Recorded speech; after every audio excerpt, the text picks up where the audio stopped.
who would become his second wife, and Rosa departed, pregnant, to Kithira in mid-1854. She and Charles had agreed to terminate their marriage, and Rosa was subsequently paid a considerable sum of money as part of the settlement. Patrick Lafcadio remained in Dublin under the care of a well-off widowed great-aunt, Mrs. Sarah Brennan. He never saw his mother again. Nor did he see his father after 1857, when Charles Hearn left Ireland for a posting in India with his new wife.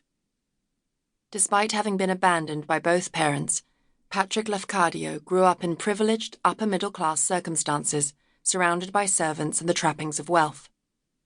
Records going back to the early 18th century show the Hearns as having a tradition of land ownership, education at Trinity College Dublin, service to the minority Protestant Church of Ireland, and to the officer corps of the British Army. They also had significant artistic tendencies, exemplified by Patrick Lafcadio's uncle, Richard Hearn, a painter who passed much of his life in France. Terrors on Leeson Street. Patrick spent the ages of 4 to 13 under Miss Brennan's care, mostly at her house at 73 Upper Leeson Street in Dublin.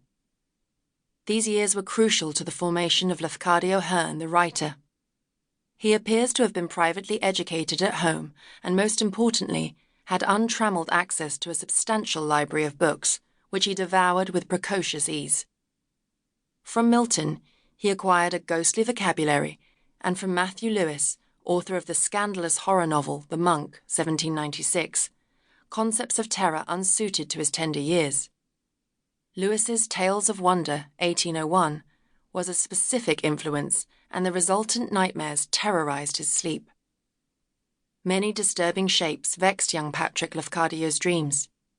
He began his essay Nightmare Touch, published in 1900, it is included as an appendix here, by posing the question, "What is the fear of ghosts among those who believe in ghosts?"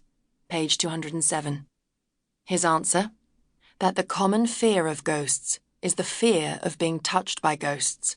Page 208 is illustrated by recounting the terrible nightmares he had endured in the child's room, his bedroom in Miss Brennan's house, in which he was locked without light to cure his fear of the dark, viewed by his guardian and her servants as a mental disorder. This may have been related to the fact that his mother had revealed symptoms of mental illness during her stay in Dublin, and would indeed spend the last decade of her life in a mental hospital in Corfu. If so, this ham-fisted attempt at a remedy failed dismally and only made the problem worse. In later life, Hearn described how religious terror also affected his youthful imagination. In draft autobiographical fragments, he wrote in his Tokyo years but never published, he makes it clear that Miss Brennan had left him alone on the subject of religion at a time when a rigid Catholic-Protestant divide was a dominant fact of Irish life. Miss Brennan's own conversion to Roman Catholicism, the religion of her late husband, appears to have been nominal, and Patrick Lafcadio's religious education was minimal. This state of affairs was drastically altered by a visitor to the household called Cousin Jane by Hearn, a young lady of strongly Roman Catholic views, who reacted with horror when she discovered his profound ignorance of Christianity.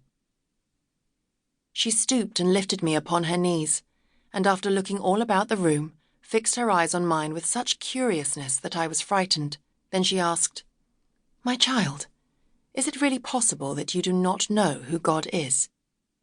I remembered answering, "No." "God, who made the world, the beautiful sky, the trees, the birds, you do not know this?" "No." "Do you not know that God made you and your father and mother and everybody, and I who am talking to you?" "No." "Do you not know about heaven and hell, and that God made you in order that you should be happy in heaven if you are good?" "No." The rest of the conversation has faded out of my mind, all except the words, "and be sent to hell and to be buried alive in fire for ever and ever, always burning, burning, burning, always, never forgiven, never.